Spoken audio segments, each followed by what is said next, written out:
dua keris. Keris itu sebenarnya keris biasa, bukan keris yang diyakini mempunyai kekuatan tertentu. Bukan pula karena didapat melalui lagu tertentu. Sebut saja, ia adalah keris Asklepios. Keris yang akan bertengger di punggung bawah orang yang sedang menjadi pengawal dalam iring-iringan pengantin adat Jawa. Namun entah kenapa semenjak keris itu dititipkan di rumah, ibu sebagai salah seorang penghuni rumah jadi gerah.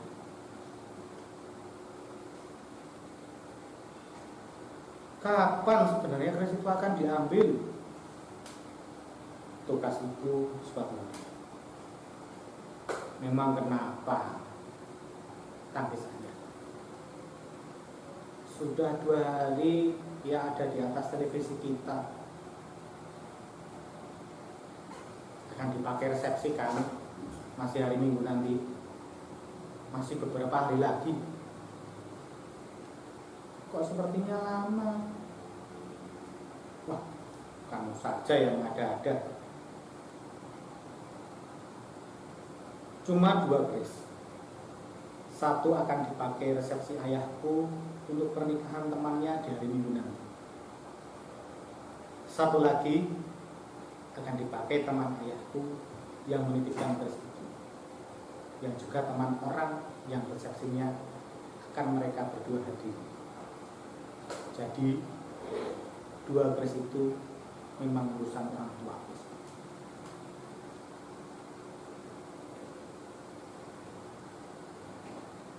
Hari ketiga, 2 keris itu ada di rumah.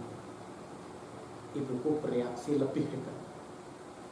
Kembali reaksinya ditumpahkan kepada ayahku di ruang makan. Tentu aku menjadi penyimak sejati karena aku terlibat dalam makan bersama. Keris biasa, tapi pikiranku jadi aneh-aneh. Jadi aneh-aneh sambungnya. Belakangan ini aku kerap bermimpi tidak wajar. Pertama kali soal bayi. Tiba-tiba saja aku mengandung dan lahirlah bayi itu. Tetapi ketika bayi itu lahir, bukan bayi manusia, melainkan bayi naga. Mimpi kok juga seperti Sio tahun ini, tahun naga air. Kedua kalinya mimpi lagi. Mimpi tertabrak mobil yang melaju sangat kencang. Mimpi ketiga lah yang paling membuatku heran. Mimpi terbang ke langit. Ibu, sehat kan? Tentu ibu marah disebut ayahku sehat atau tidak. Suasana makan pun menjadi runyam. Aku tidak menyelesaikan makan bersama saat itu.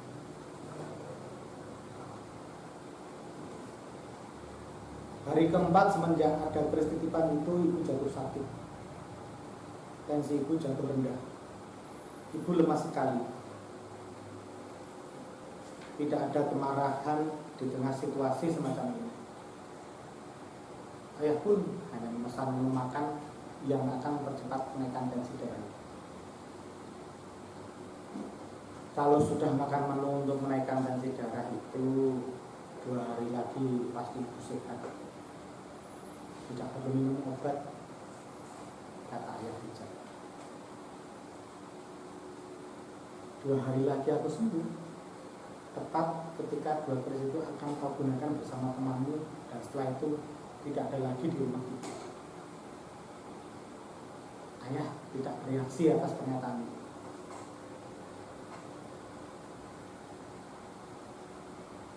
Memang benar, ibu sudah sembuh pada saat 2 keris itu difungsikan.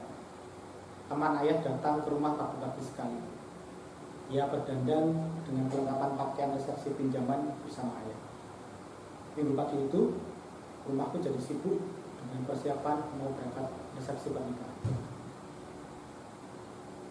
Lucu ya, istri kita sama-sama tidak begitu suka resepsi.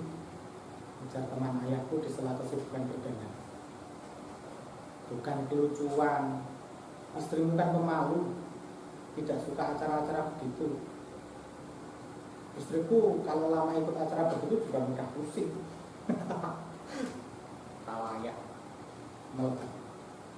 Kenapa harus selalu dihubungkan dengan kata lucu?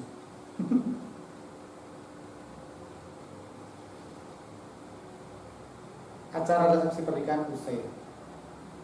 Sore hari yang mestinya cerah bagi ibu, namun justru berbalik menjadi pertengkaran.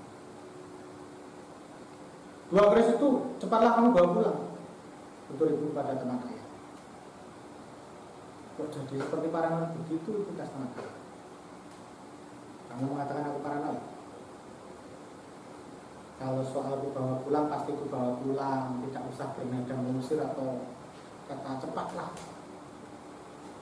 Kamu juga mengatakan aku paranoid? Memangnya aku sakit jiwa?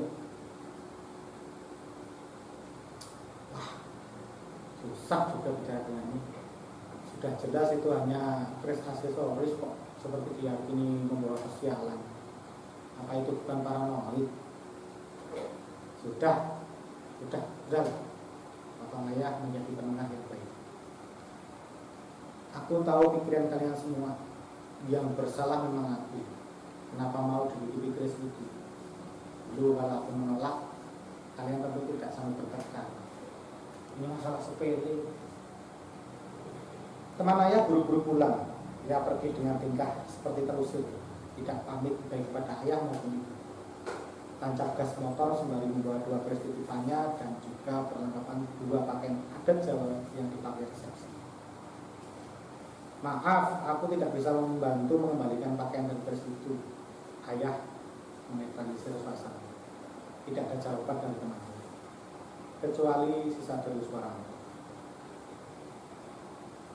Semenjak peristiwa pertengkaran itu, teman ayah tidak pernah datang ke rumah.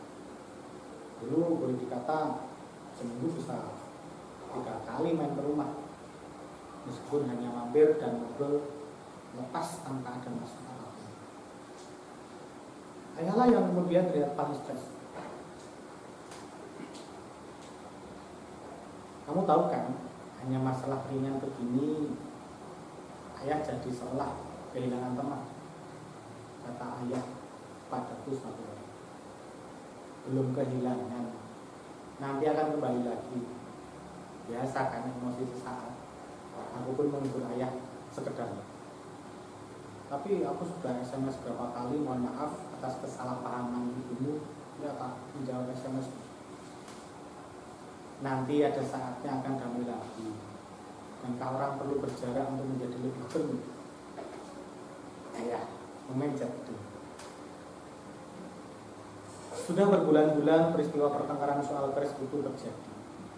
Sudah berbulan-bulan pula teman ayahku memutus tali silaturahmi. Ibu juga sama sekali tidak menanyakan soal kabar teman ayah itu. Aku menjadi saksi yang baik atas semua peristiwa itu. Ternyata sangat mudah sekali sebuah tali silaturahmi bisa terputus. Untuk sementara atau bahkan untuk selama-lamanya.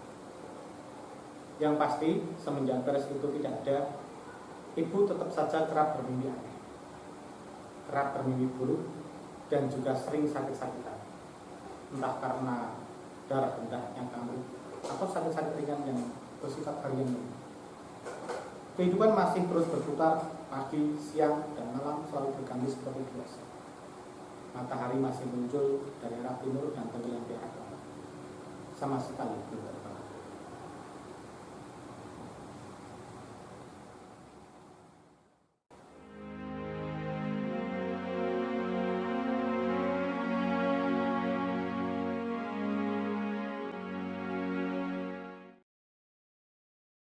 Assalamualaikum warahmatullahi wabarakatuh. Ketemu lagi di Bang Cek Dewa YouTube channel. Di edisi kali ini Selasa Sastra kita kedatangan tamu istimewa ini. Kakang saya, Kang Satmoko Budi Santoso. Wah, yang baru saja melaunching antologi cerpen diterbitkan oleh Bahasa Basi. Wah, ada Pak Edi. Berjudul Uang yang Terselip di Peci. Wah, ini kata pengantarnya luar biasa dari Ageko Iwata. Kamu kok gimana kabarnya, sehat? Alhamdulillah sehat. Teman-teman yang belum tahu, Selasa Sastra itu salah satu spiritnya lahir dari beliau. Jadi Neneng Bandul itu saat itu baru ada kegiatan Selasa Sastra di Tembi. Sastra di Tembi ya.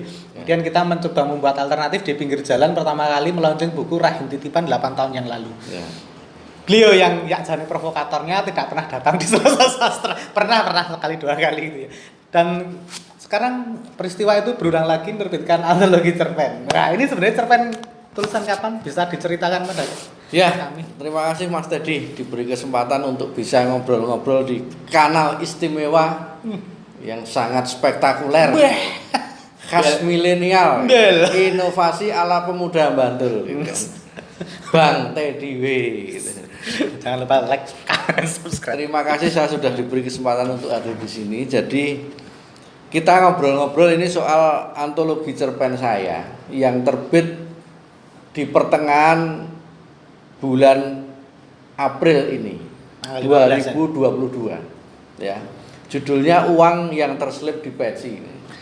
Mas Teddy tadi bertanya-tanya, ini kumpulan cerpen Nulisnya kapan? Judulnya kok yang dipilih bisa itu gitu kan.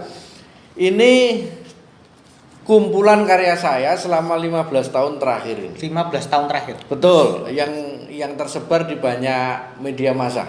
Baik itu koran, cetak maupun online gitu ya. Baik yang ada di Jogja maupun yang ada di Jakarta gitu. Nah, kenapa saya pilih judul Uang yang Terselip di Peci ini? Ya mungkin ini mewakili spirit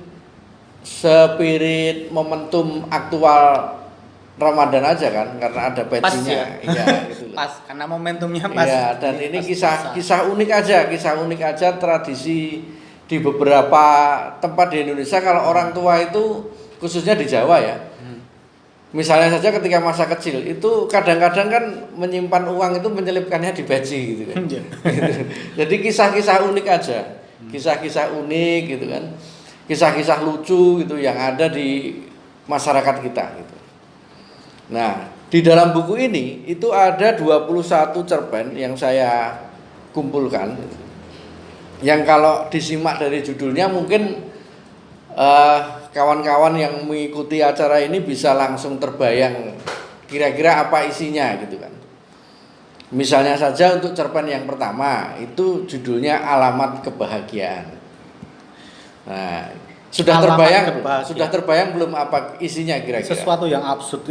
Ya terserah saja, tapi kalau mau pengen tahu benar ya baca buku ini. Tapi kira-kira dengan membaca judulnya saja, mendengar judulnya saja, itu kira-kira kan sudah terbayang gitu bahwa yang kita tuju di dalam kehidupan ini sebenarnya hanya satu, kebahagiaan, dan itu alamatnya di mana. Nah itu mari kita cari bersama gitu. Kalau di lagu kan jelas ya.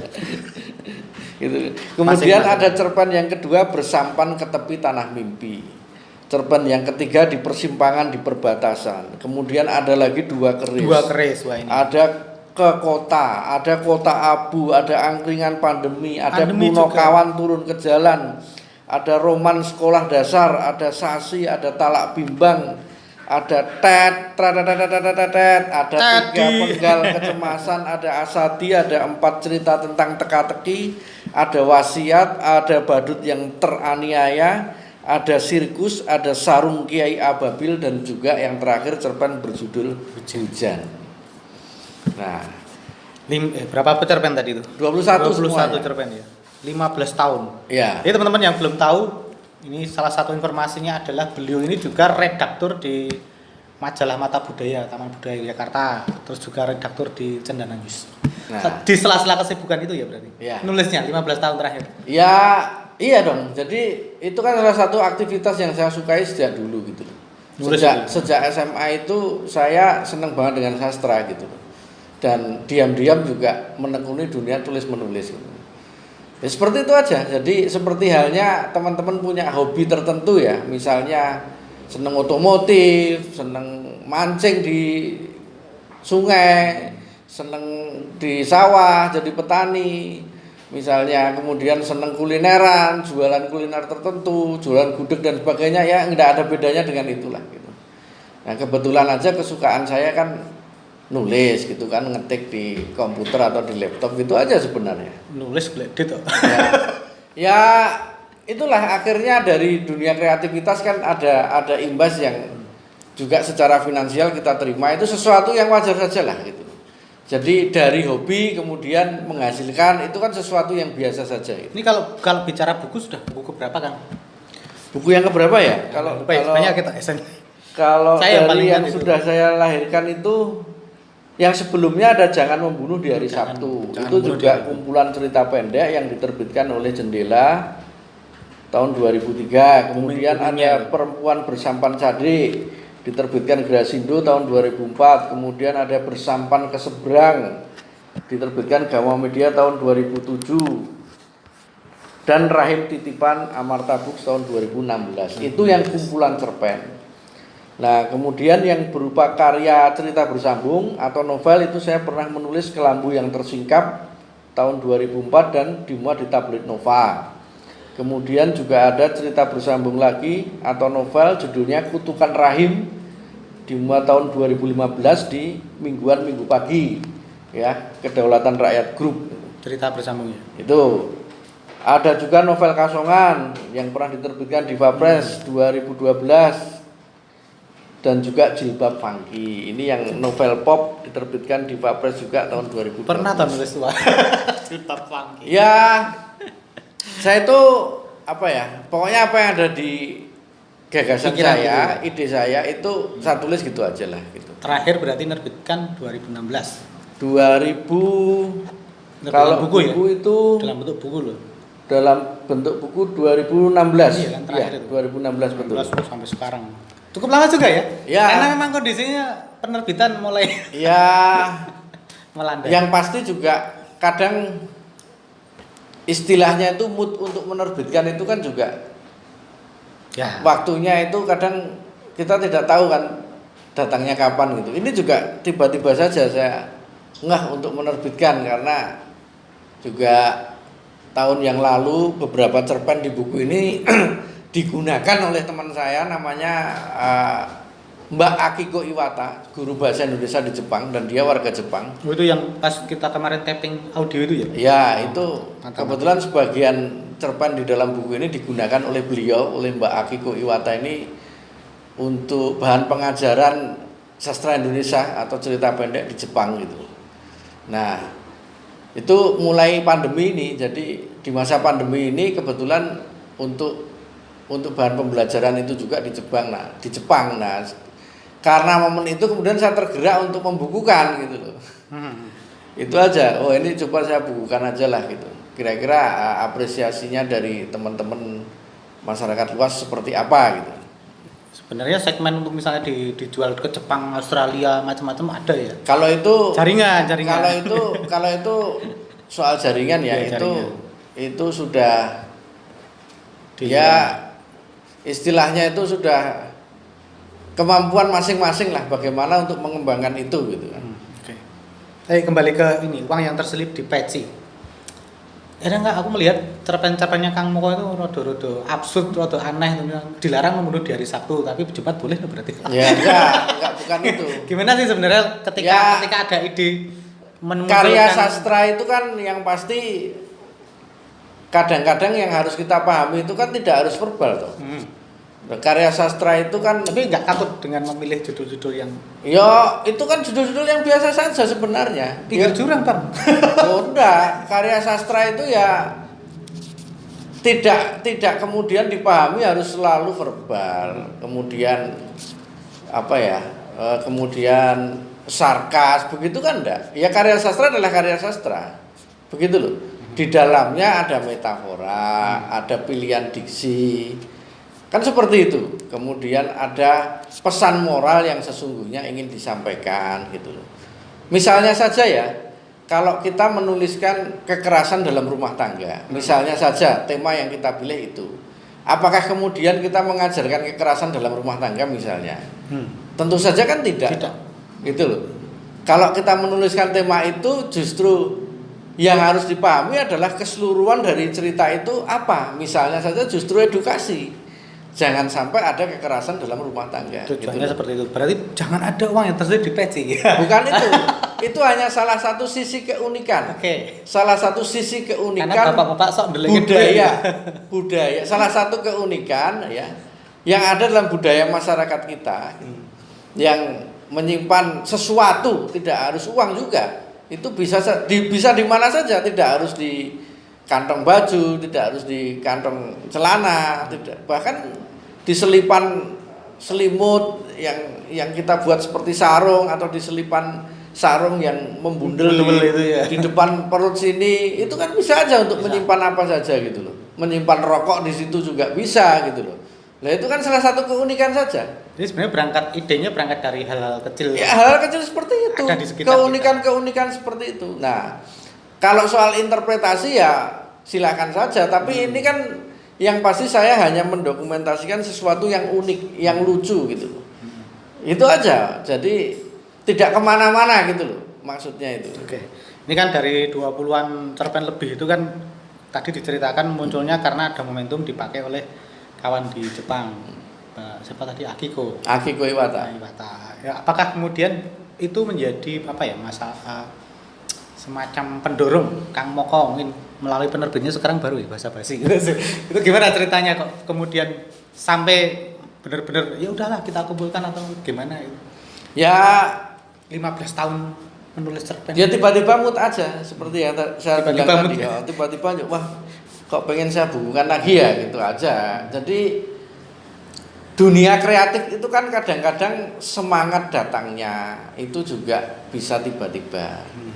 Kemudian semangat untuk mendistribusikan karya itu juga kadang-kadang tiba-tiba.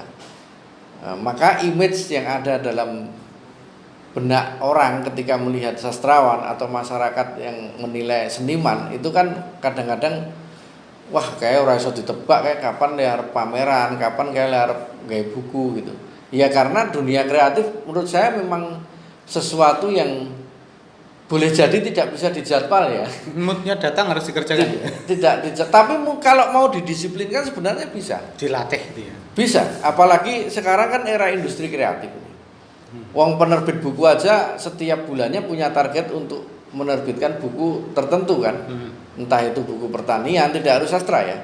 Buku teknologi, buku apapun lah gitu. Kalau kita sebagai penulis sebenarnya mau mendisiplinkan seperti itu ya bisa aja. Ngantor di rumah dengan mendisiplinkan diri sendiri sekian hari sekian jam bisa sebenarnya. Gitu loh. Tapi saya kebetulan tidak bisa seperti itu gitu loh. Hanya di era sekarang sebenarnya mungkin teman-teman justru lebih bagus untuk mendisiplinkan. Apalagi era karena era industri kreatif itu gitu loh. Lebih bagus sebenarnya juga begitu. Apalagi era pandemi ya. Pelajaran mengenai pandemi ini menurut saya salah satunya memang bagaimana kita harus bisa tetap berkreasi di tengah keterbatasan. Gitu loh. Bagaimana kita bisa merawat jaringan di tengah keterbatasan. Bagaimana kita bisa selalu memberi semangat kepada teman-teman yang lain juga di tengah keterbatasan. Itu kan salah satu hikmah dari pandemi. Bayangkan ini hanya 2 tahun. Dulu ketika corona itu masih menjadi polemik ya. Awal-awal itu. Konon ada pengamat yang bilang 5 tahun paling tidak. Jalannya. Nah itu kalau terjadi baru 2 tahun nah, ini baru 2 tahun. Kalau terjadi 5 tahun bagaimana? Imbas terhadap dunia kreativitas itu, apalagi sastra, gitu kan? Nah itu kalau nggak ketemu pertunjukan. Nah itu bagaimana terkait dengan itu? Makanya hikmah terpenting kan, apalagi ada pandemi ya, itu bagaimana kita bisa merawat kreativitas itu. Yang penting kan itu sebenarnya itu ya, biar otaknya tidak mandek gitu ya. Ya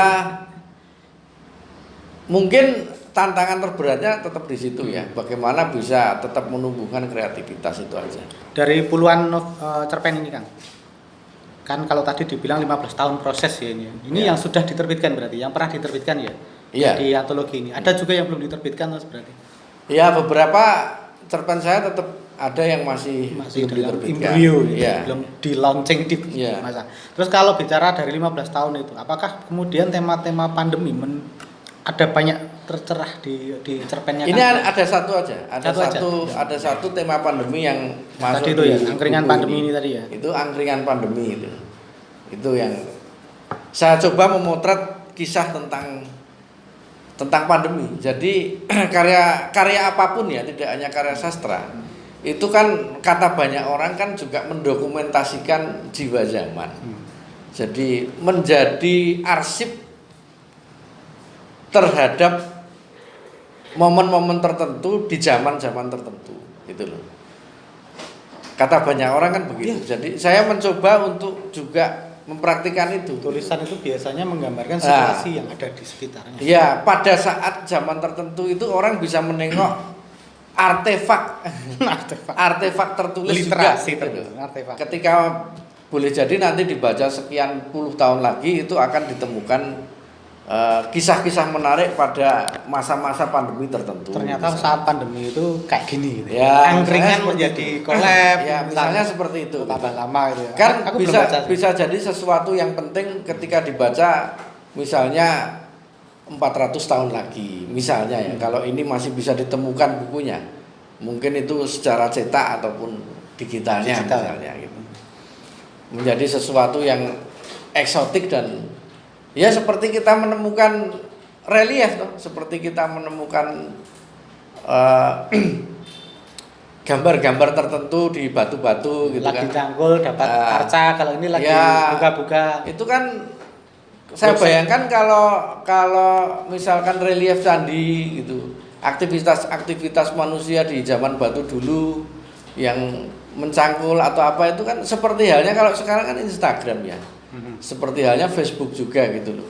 Media sosial ya. Itu loh. Sebenarnya kan sama dengan itu gitu. Ya, hanya mereka mendokumentasikan aktivitas sosial budayanya di zaman batu itu melalui tataan di batu-batu tertentu.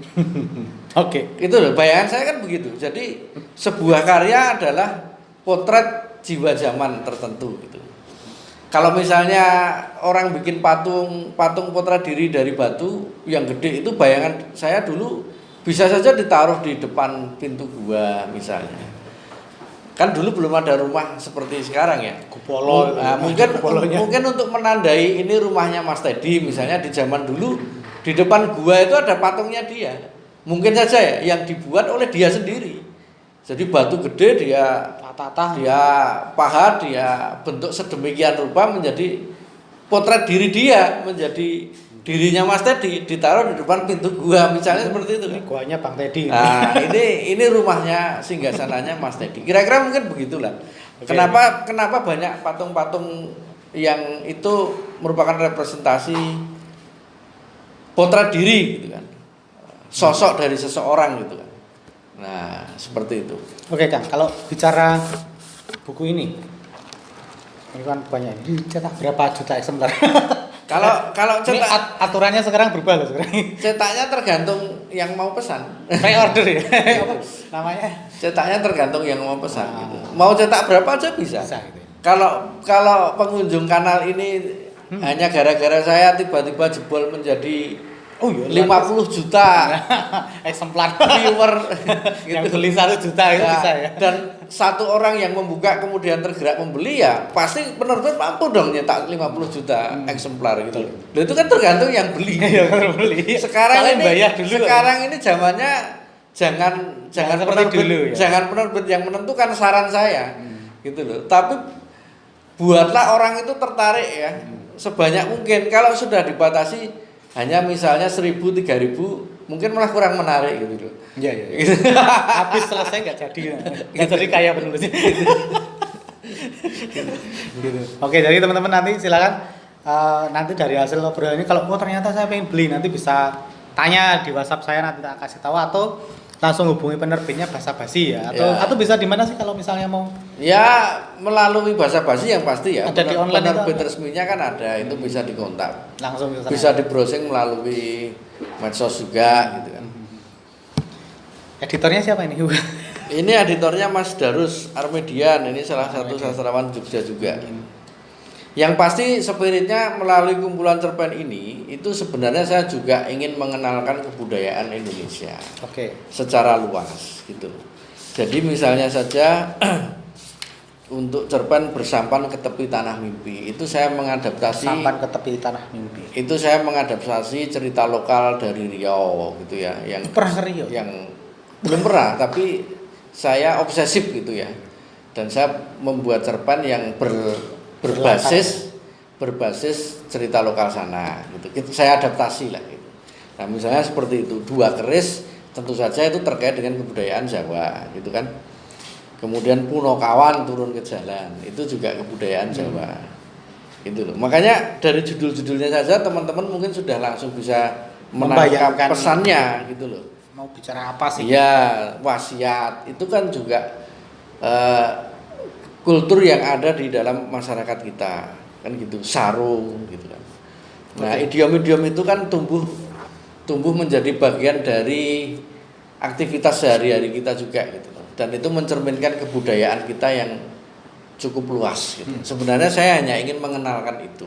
Saya sih belum banyak baca ya, walaupun kemarin sudah dikirimi beberapa cerpennya yang saya tertarik Dua Keris itu lah, karena memang ada yang pas dengan tema yang akan harus saya bahas gitu kan. Tapi Kang, kalau melihat secara umum ini kok cenderung apa ya, humor, lucu saja ya, uang yang terselip di peci. Ya, keunikan. Enggak, masalah ini beda jauh misalnya dengan yang buku sebelumnya, Dilarang Membunuh di Hari Sabtu itu kan ketoknya serem gitu Loh, itu sebenarnya kan juga keunikan toh. Ya, Keunikan dari karya sastra. tapi kayaknya ada perubahan. Apakah itu terjadi dalam diri Anda selaku penulis? Oh enggak.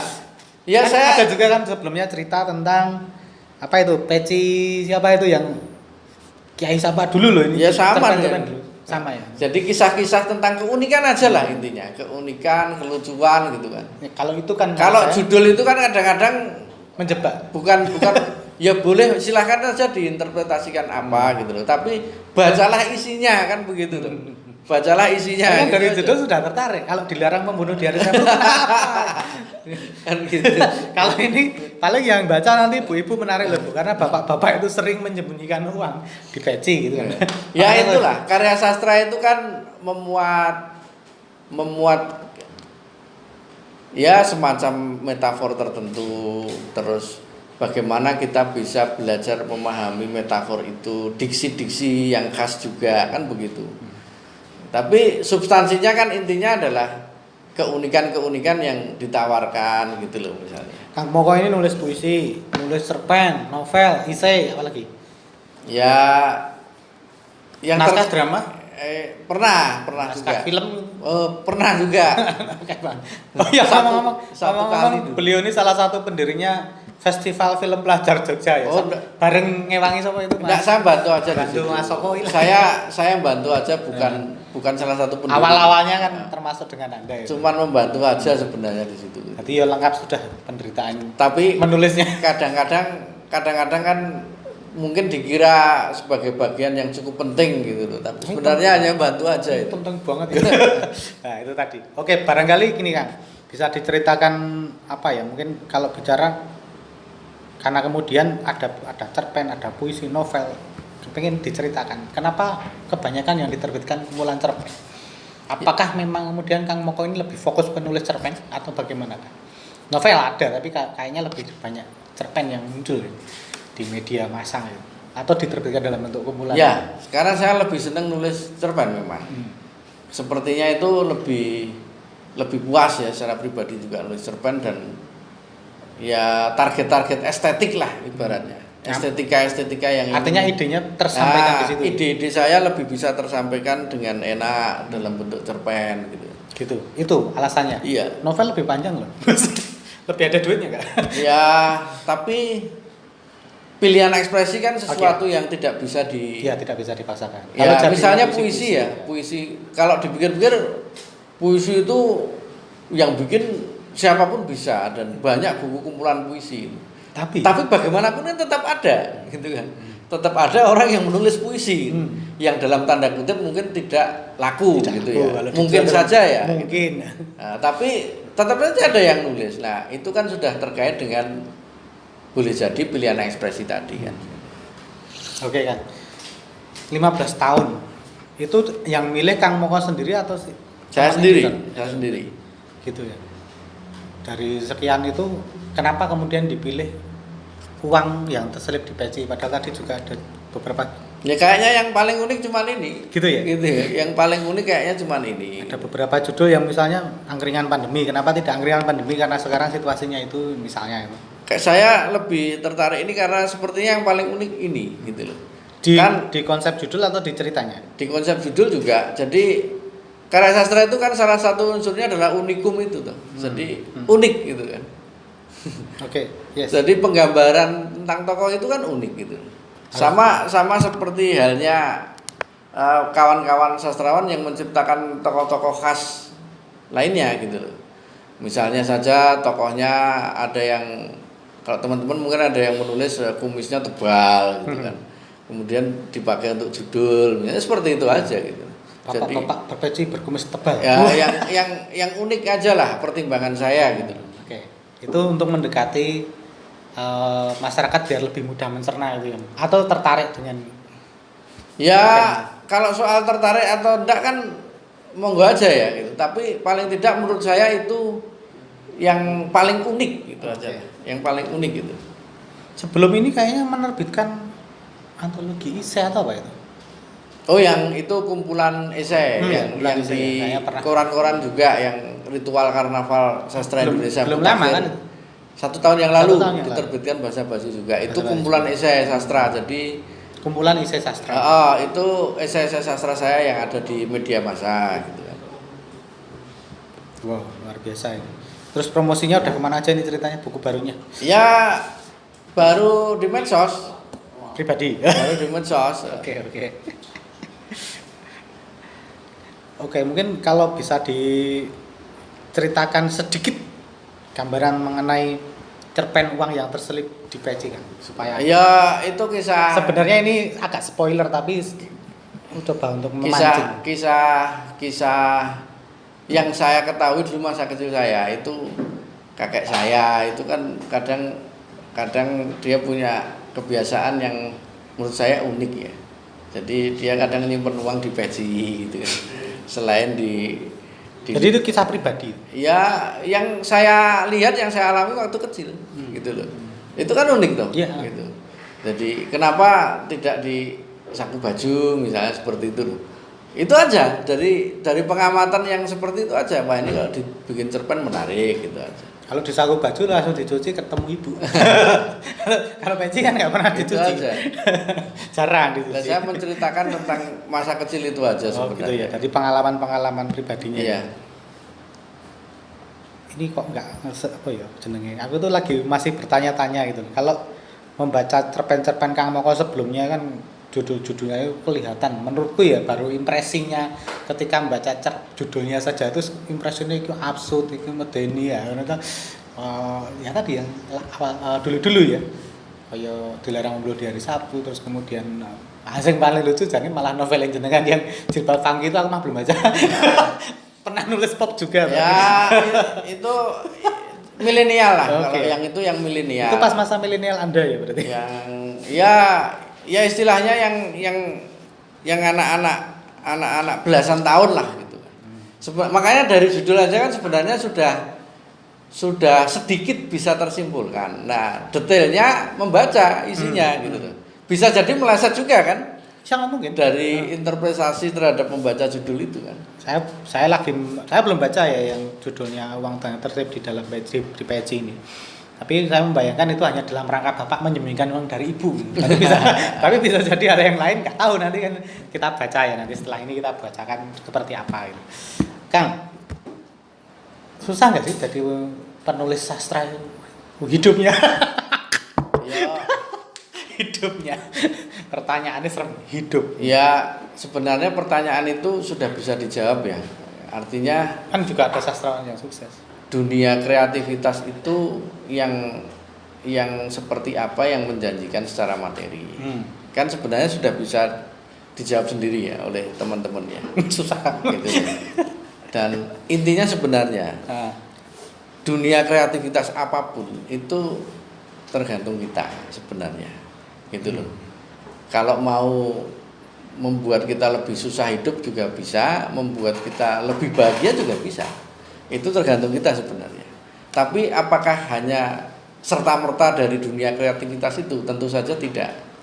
Gitu loh. Kalau terkait dengan survive hidup ya harus tidak hanya satu sumber kan. Gitu loh. Bahkan ketika Anda sudah misalnya saja mapan pun bisa saja Anda tetap mencari sumber-sumber diversifikasi usaha lah ya. Nah, yang lain. Orang usaha itu ya. Dan sumber-sumber kebahagiaan yang lain tidak harus secara materi juga. Alamat kebahagiaan. Ini hanya salah satu bentuk saja kan. Dunia kreativitas ini salah satu bentuk cara membahagiakan diri kita dan juga orang lain kalau mau diajak bahagia orang lain melalui karya kita. Kan sebenarnya hanya itu. Artinya sebenarnya kalau bicara sastra kan kayaknya dari beberapa yang aku kenal, Kang Moko termasuk cukup produktif nulis gitu ya. Dalam berbagai lini tulisan, tapi yo sastranya tetap jalan. Teman-teman yang lain kan kadang berhenti di tengah jalan. Ya itu soal pilihan gitu. Soal pilihan aja. Kenapa Anda punya pilihan yang seteguh itu untuk kemudian terus menulis sastra? Ya karena saya sampai hari ini merasa yang paling bisa saya tekuni. Setidaknya ya, itu gitu loh. Paling bisa jadi dan paling membahagiakan saya ketika itu saya tekuni. Karena gitu mengerjakan mungkin jadi apapun saya bisa, profesi apapun ya. Bisa saja gitu loh. Jadi petani juga saya yakin kalau itu terkondisi bisa saya terkondisi gitu. Jadi pedagang kalau saya terkondisi pasti bisa gitu loh. Oke. Gitu loh. Tapi paling tidak aktivitas yang itu membuat saya bahagia gitu loh. Itu menulis. Jadi petani buat saya loh ya, itu aktivitas yang kalau terkondisi bisa, tapi itu membahagiakan atau tidak untuk saat ini misalnya. Nah itu kan sesuatu yang perlu kita tawar lagi ke dalam diri kita. Kang Moko mulai nulis usia misalnya berapa? Gitu loh. Kang Moko ya SMP saya sudah senang ya? coret-coret nulis. Dan itu sudah laku tulisannya. Maksudnya sudah pernah dimuat di media gitu. Waktu itu di Gatot Kaca dulu. Kedaulatan Rakyat Grup itu ada majalah anak-anak namanya Gatot Kaca. Aku baca itu. Itu loh. Kemudian di era saya SMP itu juga ada majalah Putra Kita di Jogja. Ngerti ya. Nah, makanya kalau itu masih bisa ditemukan majalahnya. Sekian puluh tahun kemudian ya. Belum pernah ketemu. Nah, bisa jadi kan menjadi bernilai artefak. Ya, artefak narasi lah itu. Dokumentasi yang makanya fenomenal gitu. Itu sebenarnya. Itu sisi ideal. Pas di Gatot Kaca di majalah Putra ya tadi sama? Ya, itu kita. Nulis apa itu? Cerpen, puisi. Waktu itu esai malah. Esai. Jadi kayak suara gini loh, kayak suara pelajar gitulah. Oke. Jadi ada tema tertentu misalnya tentang bolos sekolah gitu. Kemudian redaksi membuka peluang kepada pembaca untuk terutama pelajar ya untuk mengirimkan komentarnya terkait dengan bolos sekolah. Misalnya seperti itu dulu. Kalau untuk menulis sastra berarti mulainya sering ada tema-tema tertentu. Sastra ya SMP udah mulai coret-coret saya. Puisi. Tapi belum terpublish di media. Kalau SMP seingat saya belum ya yang karya sastra. Itu baru SMA. SMA mulai. SMA.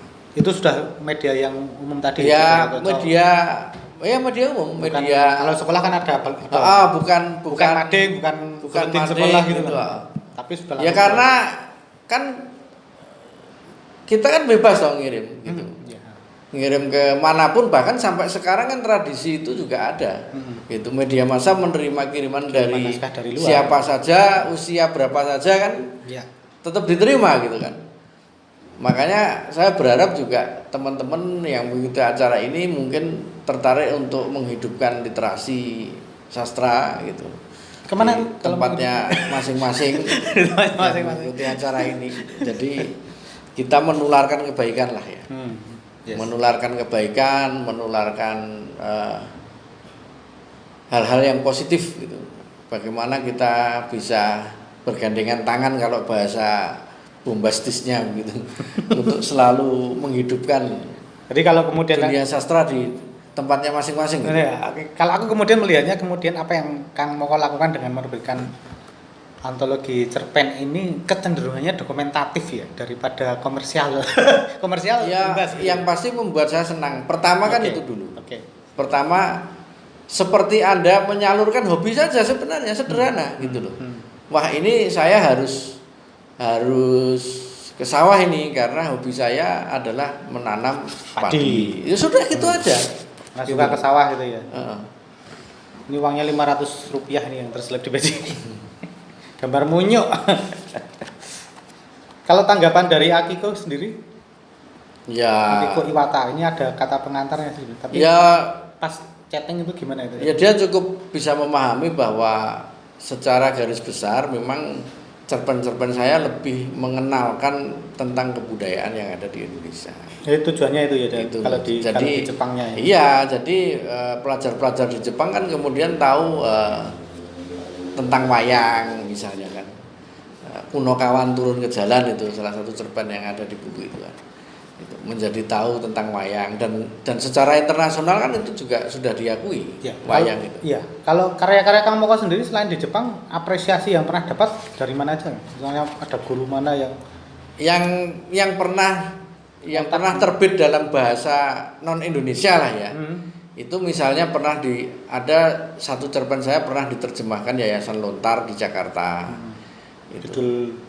Itu ya satu cerpen lah, itu pernah diterjemahkan dalam satu seri antologi cerpen terjemahan gitu, yang diterbitkan oleh Yayasan Lontar Jakarta dan dalam bahasa Inggris. Jadi tentu saja beredar juga di luar Indonesia gitu. Kemudian ada juga cerpen saya yang diterbitkan di jurnal Sodopnos di Slovenia. Oh iya, ini sampai terbit dalam bahasa Slovenia setempat lah. Itu yang di luar bahasa non Indonesia gitu. Luar biasa loh, ini baru tahu loh. Menageri. Ya itu judul antologi cerpen terjemahan Lontar dari tadi. Yayasan Lontar itu. Ini dikirim ke luar negeri nih ya. Yang pasti dalam dua bahasa, Indonesia dan Inggris. Jadi ya logikanya pasti juga untuk Ya. sosialisasi Budaya tadi ya. budaya ke luar negeri. Sastra Gitu. luar negeri. Cukup banyak juga ya ternyata apresiasi dari luar negeri. Ini dikirim ke Jepang berapa eksemplar? Ya. Luar biasa. Tapi menarik juga ketika kita bicara pertukaran budaya antar negara, dan salah satunya kan mau tidak mau tidak bisa dipungkiri kayak misalnya sama si Pramoedya gitu ya. Buku-bukunya dipelajari di Australia, di Belanda, bahkan yang jajah Indonesia sendiri beli bukunya Pramoedya gitu. Apakah memang kemudian arah pemikiran Kang Moko juga begitu rencana ke depan? Kalau sekarang menurut saya cara berpikirnya bukan begitu. Jadi bagaimana kita itu bisa beramah tamah secara global gitu loh. Cara berpikirnya kan tidak melulu Jualan. tidak melulu bertendensi untuk bahwa itu negatif misalnya gitu. Bukan begitu, tapi bagaimana kita ini bisa bersilaturahmi secara global, gitu aja lah. Jadi yang kita tumbuhkan adalah pikiran-pikiran dan karya-karya yang positif gitu. Itu saja gitu. Pesan saya ya, pemahaman kita kan tidak harus selalu pemahaman yang lo dulu kan menjajah, bukan itu gitu loh. Kalau saran saya ya, jadi Itu nama cerita tadi. itu adalah masa lalu gitu loh. Yang penting di era sekarang itu bagaimana kita bisa lebih positif untuk bersosialisasi melalui karya gitu loh. Bisa beramah tamah, bisa bersilaturahmi gitu aja. Gitu loh. Jangan memandang yang dulu-dulu lagi gitu loh misalnya. Gitu. Dan lebih terbuka lah terhadap kebaruan-kebaruan di dalam kebudayaan kita. Dan juga lebih bisa menerima budaya-budaya yang tidak ada di sekitar kita. Tentu saja dengan sikap-sikap kompromis, kan begitu. Ngomongkan menerima budaya di luar budaya-budaya kita. Lagi Korea budayanya menyerang Indonesia. Ya bagaimana kalau dunia global itu Kan tidak bisa dibatasi tuh. Kita tidak bisa menghindari lagi YouTube misalnya. Masa seperti itu harus selalu kita salahkan misalnya ya. Tentu saja kan tidak gitu. Tapi apakah kemudian misalnya Kang Moko sebagai penulis sastrawan itu tidak cemas dengan misalnya anak muda kita yang cukup Koreanisme misalnya? Ya yang penting harus selektif toh.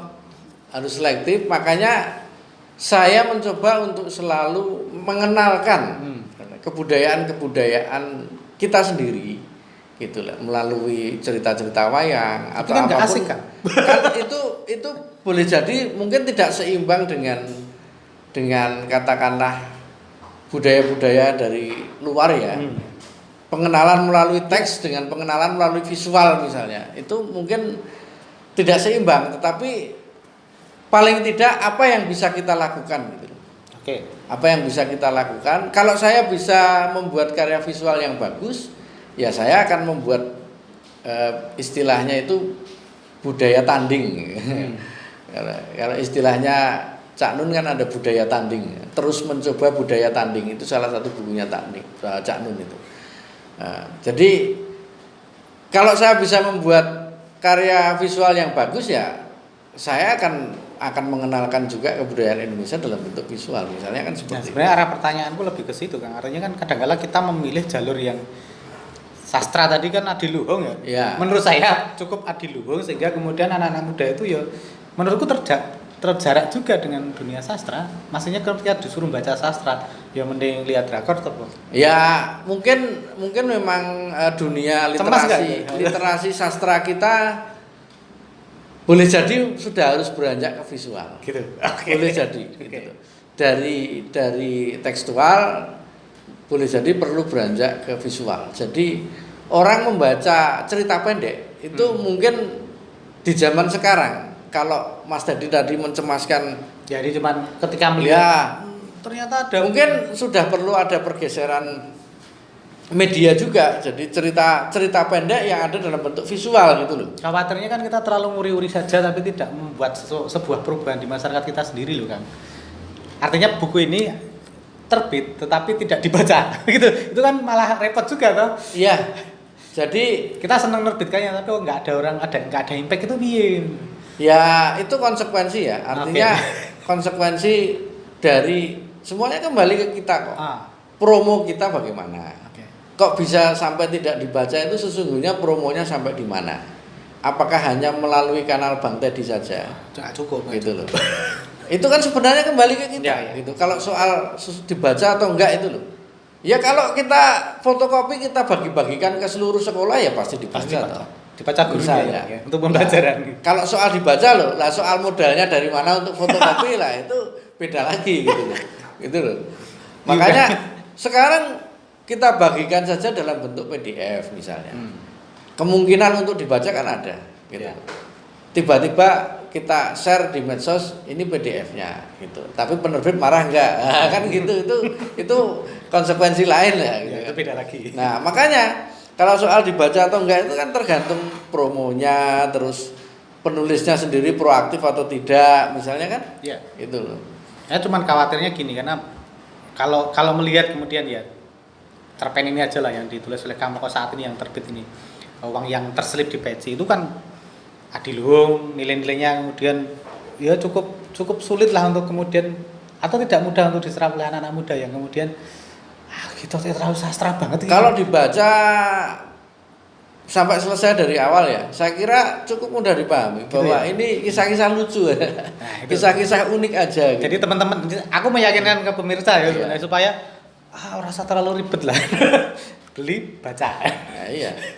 Soalnya kan kadang-kadang wah aku serius banget ya penulisnya kayak masih abot penulis senior. Ya, mungkin itu image karya sastra gitu. Kan Belum dibaca saja sudah membuat orang enggan misalnya gitu loh. Nah. Saya tuh khawatir di titik-titik seperti itu kan terus terang ketika melihat Ya makanya perkembangan teknologi dan budaya. Makanya acara-acara seperti ini itu diambil positifnya kan. Itu penting untuk sebagai jembatan sosialisasi kan gitu. Yes, nah aku cuma mencoba sebagai jembatan.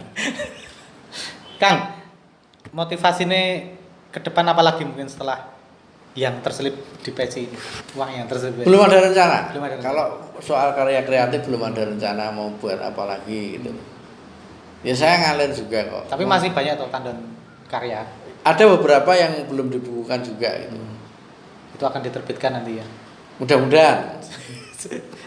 Oke, mungkin barangkali closing statement ada yang ingin disampaikan ke pemirsa terkait dengan buku barunya. Ya mudah-mudahan tertarik dan beli. Itu aja. Itu toh. Itu Yang aja. lain gitu loh.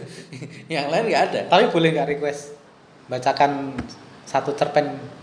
Boleh nggak itu? Ya. Atau petian? Petian. Ya petian. Nah, yang mungkin dari Yang mana mana ya? ya? Kita berharap dari petian ini nanti teman-teman bisa punya bayangan toh Kang untuk kemudian wah ini ternyata kayaknya cerita lengkapnya menarik ini. Apa ya? Yang mana ya Oke, cerpennya ya? Nanti aku juga akan membaca tapi di sesi akhir aja. Bang Teddy aja lah. Oh enggak, nanti. Mas Teddy aja. Harusnya orang lain. Tapi biar beda, aku ingin tahu Kang Moko milih yang mana itu loh sebenarnya. Silakan. Kalau saya sendiri yang, Ayo. yang membacakan itu menjadi mungkin sesuatu yang tidak mengejutkan karena penulisnya sendiri. tapi beda kan. Kalau saya sudah pernah mendengarkan Kang Moko membacakan cerpen itu bagus. Ini beda dengan saya kalau pas membaca cerpen. Jadi kita tetap minta satu petian lah yang dipilih sendiri yang menurut Anda ini ya itu tantangannya itu ngono gitu. Saya bacakan yang cerpen pertama di dalam buku ini aja ya. Oke. Judulnya itu Alamat Kebahagiaan. Seorang teman, Andi Sriwahyudi, sibuk mencari alamat kebahagiaan. Sebegitu sibuknya, ia sampai menuliskan upaya pencarian itu di media sosial. Pastilah banyak orang berkomentar. Ada yang bilang bahwa alamat kebahagiaan itu hanya terselip saja di saku bajumu. Ada yang bilang bahwa alamat kebahagiaan itu ada di jalan raya. Ada yang bilang ada di rumah makan. Ada yang bilang ada di toko besi. Ada yang bilang ada di bioskop dan sebagainya. Namun rupanya Andi menggubris semua itu. Dan ia terus mencari dan mencari. Di jalan raya ia mencari dan tak dapat. Yang didapat malah ketakutan. Kamu carinya di jalan apa sih? Tanya seseorang lewat status di media sosial. Jalan Tamrin Sarinah itu, jawab Andi tegas. Wow, jelas tidak ada. Di jalan itu bukan kebahagiaan yang didapat hari-hari belakangan ini, tapi kengerian. Ada bom bisa meledak di situ. Andi pun mencari di bioskop. Sepertinya semua orang di sini memang sangat berbahagia. Demikian Andi bergumam ketika menonton sebuah film tertentu bersama puluhan orang lain yang tak dikenalnya. Ya, mereka berbahagia karena tertawa. Tapi tidak semua tawa menunjukkan kebahagiaan loh.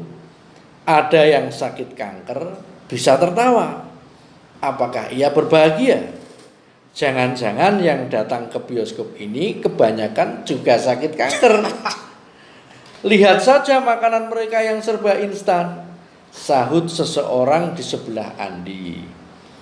Ia merespon gumaman Andi secara tiba-tiba. Ternyata ia mendengar gumaman Andi. Andi pun kembali bingung. Kebahagiaan tak ia dapatkan dalam hari-hari yang ia lalui. Nah, itu salah satu. Oke, terima kasih Kang Moko. Salah satu petilan Ya. cerpen Alamat Kebahagiaan, dan itu baru satu halaman saya baca. Sementara Kelanjutannya seperti apa? cerpen ini itu ada sekitar 6 atau 7 halaman. Gitu ya, teman-teman nanti silakan bisa membeli dan membaca lebih lanjut. Nah. Sebenarnya ini metode ini kan digunakan orang-orang Amerika, penulis Amerika untuk mempromosikan bukunya, teman. Iya. Penulisnya membacakan karyanya supaya orang kemudian tertarik untuk lanjutannya apa. Itu teman-teman.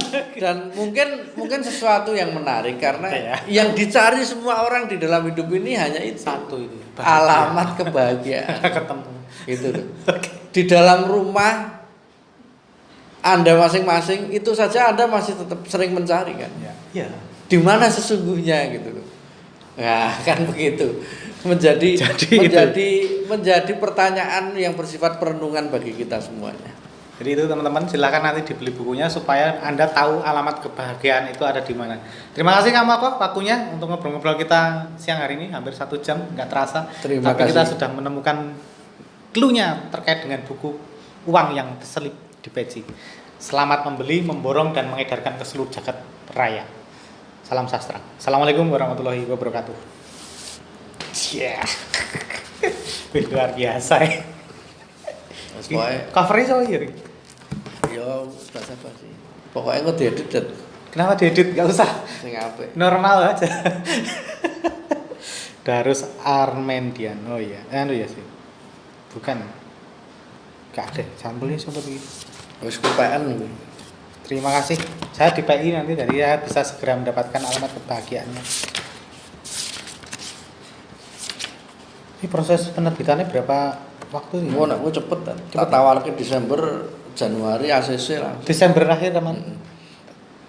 Cepet banget. Ya mungkin basa-basi Sudah tahu Anda. ya mungkin karena basa-basi toh.